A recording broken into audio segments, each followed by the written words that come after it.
two great personalities came in contact with each other and Bhagavatam was born.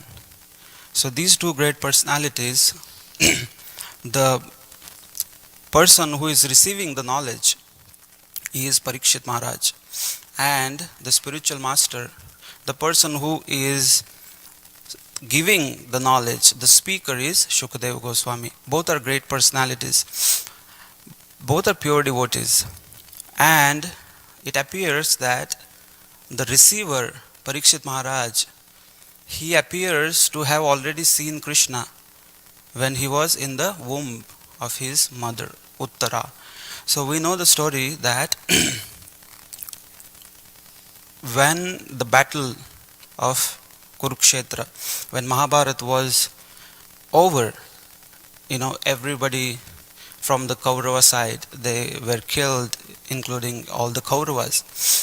And the son of Dhritarashtra, Duryodhan, he was laying in pain with his spine broken, and he was, in pain. That time, his best friend Ashwathama, who was son of Dronacharya, the teacher of Pandavas, somehow he wanted to take revenge, even though he is from Brahman family.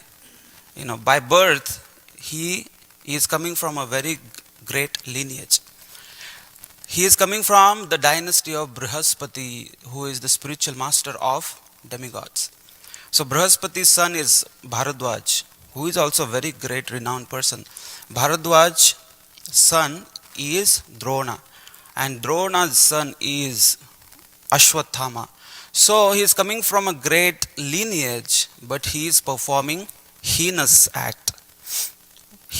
What he is doing is, after the war was already over, the king is the other party, the enemies, they were already, killed.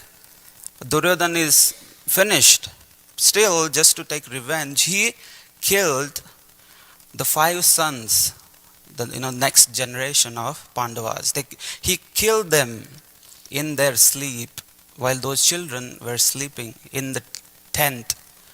That time, Arjuna became very angry and he brought Ashwathama. But Draupadi forgave Ashwathama because she said that even though he has done a heinous act, he is from the family of Guru, and we cannot harm the family of Guru. At the same time, he is from Brahman family. We cannot enrich Brahmanas, otherwise Brahmanas will become our enemies and they want to take revenge. And the most important aspect that she says is, I am a mother who is undergoing immense grief of death of my 5 sons. I do not want the same to happen to mother of Ashwathama. So she said that I am a mother, I am going through such a pain, I am crying profusely. I don't want to give pain to another mother. That's the heart of a mother and a pure devotee. So when a pure devotee is living in this world, he is Atmavat Sarva Bhuteshu. He is Paradukha Dukhi. He thinks, he wants to treat others as he wants to be treated. He is Paradukha Dukhi. He is always sorrowful in the sorrow of others. So here Draupadi says that we should leave him because already his father is dead. So how will his mother live if we kill the only son? Anyway, when they left him just without killing, that time again he sent Brahmastra for the second time. And Krishna was about to leave because the war is over, Krishna's business. The reason he was in Hastinapur was already taken care. So Krishna was about to leave. That time Uttara came running towards him. And she is asking for help. And she is saying that there is Brahmastra coming towards me. Krishna, only you can save me. Please save my child. If someone has to die, let me die, but please protect my embryo. Please protect my womb. So that time, Krishna, he entered the womb of Uttara to protect the child, and he covered the womb. And Brahmastra cannot be counteracted by anyone else but Krishna, who is Supreme Personality of Godhead. He could counteract Brahmastra.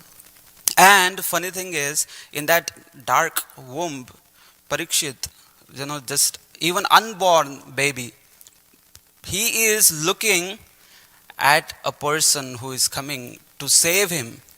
And that person was blackish, very beautiful, and of the size of a thumb.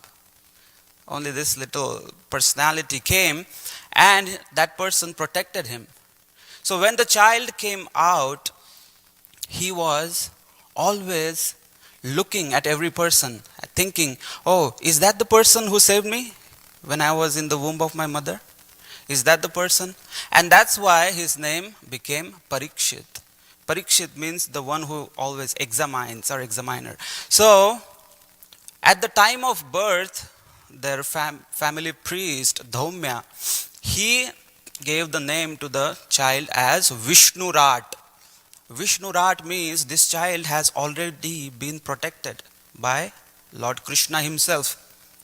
So, the name was given as Vishnurat, and Parikshit Maharaj always liked that name better than Parikshit. He always liked Vishnurat. So we see that he is already a pure devotee. Then how come such a pure devotee be cursed to die in only 7 days and 7 nights? So when this Parikshit, he became the king after disappearance of Krishna, when Krishna wound up all the earthly pastimes and he went back to his eternal kingdom, that time Arjuna came back to Hastinapur, and Yudhishthir saw that Arjuna is so dejected and he's so sad that I never saw Arjun so sad in my entire life. Though that time Yudhishthir is asking what has happened, and he asks so many questions. Have you displeased anyone? Has someone insulted you? Have you not been able to protect someone? What is causing you such a grief that the tears are profusely flowing through your eyes and your head is down?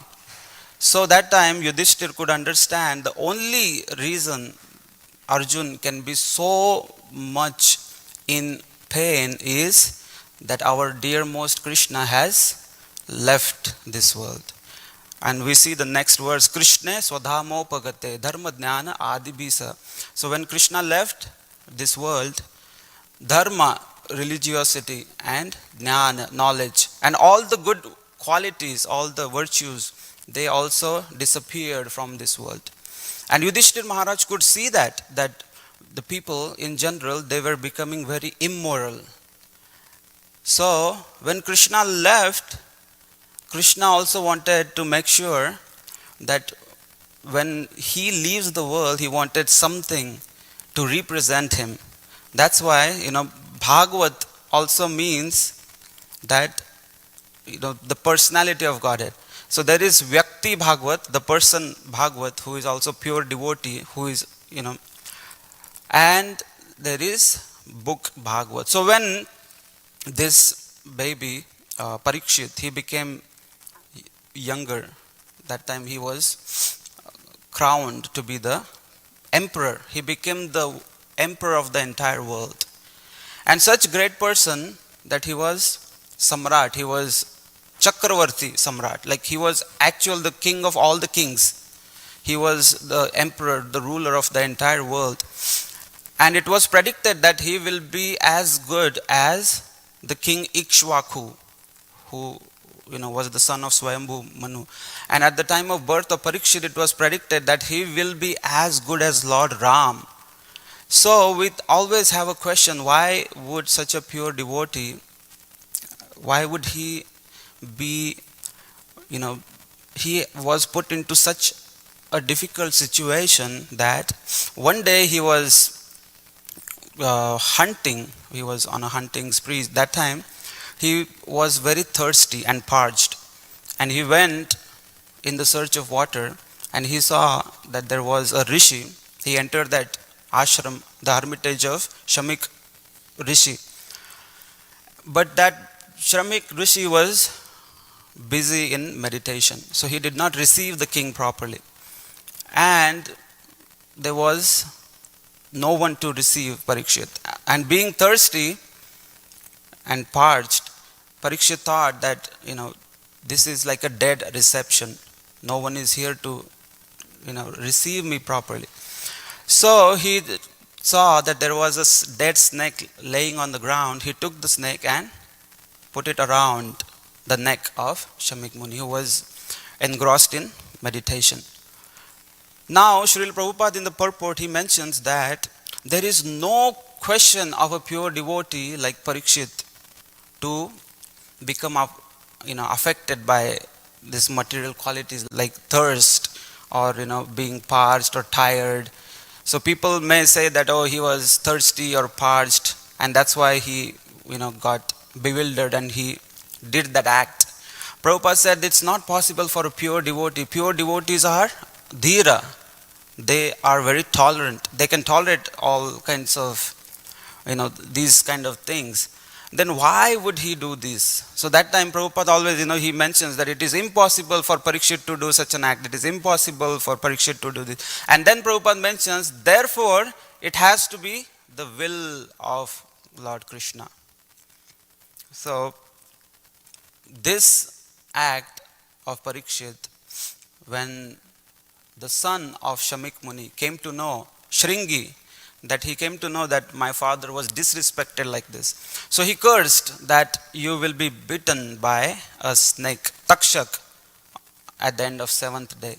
So Parikshit, he renounced everything right away.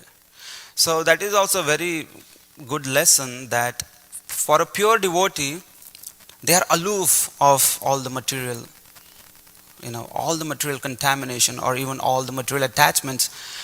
So as soon as he heard that this curse has been pronounced, he renounced. He left the kingdom, leaving behind for his son Janmejaya, and he went to the forest. And we see that so many people came, mystics, so many different varieties of people, rishis, philosophers, mystics, great sages. And there came Shukadeva Goswami. When Shukadeva came, then Parikshit Maharaj was very happy. Because who is Shukadeva Goswami? He is son of Vyasadeva, who is the literary incarnation of Krishna. So one time this Shukadeva Goswami, how great he was. One time his father sent him to Janak Maharaj and said that you should learn some good qualities from Janak. So Shukdev went to Janak Maharaj. So he is the king of Mithila. But he is not the son, he is not the father of Sita Devi. All the kings from Mithila, they are called Janak. So it's like a post. So this king, when he was informed that there is Shukdev outside waiting for you, so this king said, okay, let him wait. 1 day passed, 2nd day passed, 3 days passed, and Shukdev Goswami, he was unaffected. He was only patiently waiting. At the end of 3rd day, this king came, and he gave a big reception for Shukdev Goswami. So first he ignored Shukdev Goswami just to check his level of tolerance. Then when he brought him inside, he gave him a pot, a little cup of milk which was completely filled. And he said that go round, circumambulate this palace 3 times and come. So Shukdev, he was holding this pot of milk which was filled, and he is circumambulating 3 times. That time he saw so many beautiful princes, so many beautiful girls, they are dancing, doing Bharatnatyam, and they're all the course, different varieties of things. But after the end of 3 circumambulations, when he came back, there was not a single drop of milk that was poured. So he was so focused. So that was the second test. And the third test that Janak Maharaj took was, he said, take out your tongue. So on the tongue, he put some very soft sugar. And he waited for some time. Those days there was no stopwatch, but he waited for some time, and then he saw that even after this much of time, the sugar was not melted. So he said that he fell at the feet of Shukadeva Goswami, and he said, my dear Shukadeva, what can I teach you? I cannot teach you. You are much more superior than me. Please accept my humble obeisances and go back to your father. So this was the level of Shukadeva Goswami. He is completely pure. And he is Shuka. Shuka means the parrot of, he is Radharani's parrot. So there is Shuka and Sari. Sari is Krishna's parrot. And so they both are like the spies.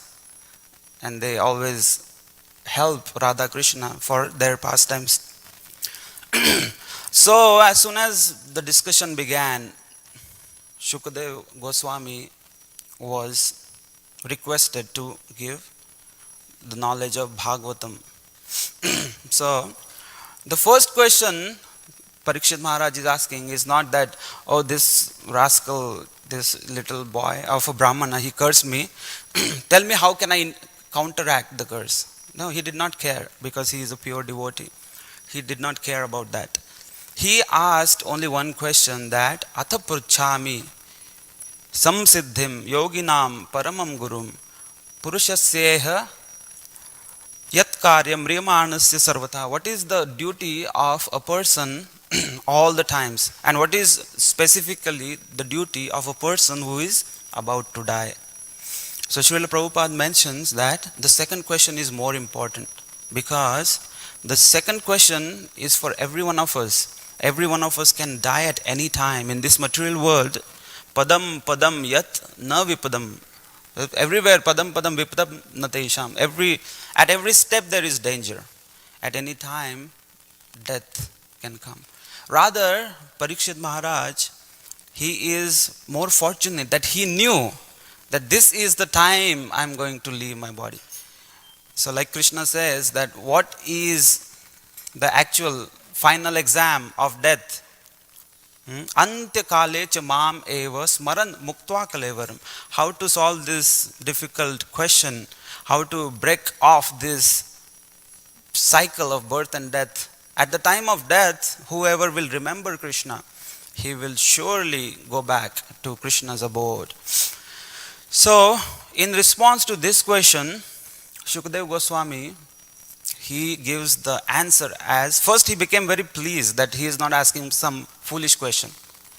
He is not asking, that how iPhones are manufactured, or how, this technology works, or how the rain comes in the water, or how the law of karma works. He is not asking any such type of question. He is asking only the highest knowledge. He is not even talking about law of karma. He is not asking, why was I cursed like that? I am so pious. When I was unborn, when I was in the womb of my mother, I saw Lord Krishna, and he joined my body parts together. My body was destroyed, and he joined my body. Then still, how come such a calamity come upon me? He's not asking such questions. He's not asking why. He's asking the solution. He's asking, give me the solution. What is my duty? I am about to die in 7 days. So to the response, Shukadeva Goswami is saying, Tasmat Bharata Sarvatma Ishwar, Bhagwan Ishwaro Hari. So he gives 3 things. Shrotavya, Kirtavya, Smartavya cha Ichchita Abhayam. So 3 things must be done for everyone. One should always Shrotavya, hear about the Supreme Personality of God. Always hear about Krishna and his glorious pastimes. And naturally, when you hear, you want to glorify. So, if you hear about worldly things, like Gramya Katha, even Chaitanya Mahaprabhu said, Gramya Katha na karibo, Gramya Katha na shunibo. Do not hear gossip. Do not hear anything apart from Krishna's pastimes. Because if you put garbage in, then what will come out? Garbage will come out. If you put Krishna Katha, the nectar of Krishna's pastimes, then nectar will come out. So the same way he is saying that Shrotavya Kirtitavyascha, naturally you should glorify the Supreme Personality of Godhead. And the third thing, Smartavya, always remember his pastimes.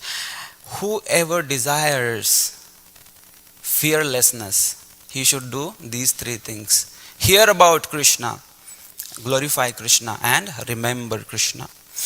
So these three are, and in this verse he is saying Ishvaro Bhagavan Hari, he is the super soul and his name is Hari. Chaitanya Mahaprabhu gave two definitions of the word Hari. For the materialistic people, Hari means Mrityu Sarva Haraschaham. In the form of death, I will take away everything from you. That is the definition of Hari for materialistic person. Krishna will come as death. But for devotees, Sri Chaitanya Mahaprabhu gave, for devotees, Hari means Dui Mukhyatam. There are two primary definitions of the word Hari for devotees. Sarva Amangala Hare iti Shri Hari. That means he is the one who will take away all the inauspicious things from you. And second one is Prema Diya Hare Man. He will give you love. He will fill your hearts with love and he will steal your mind. That is Hari.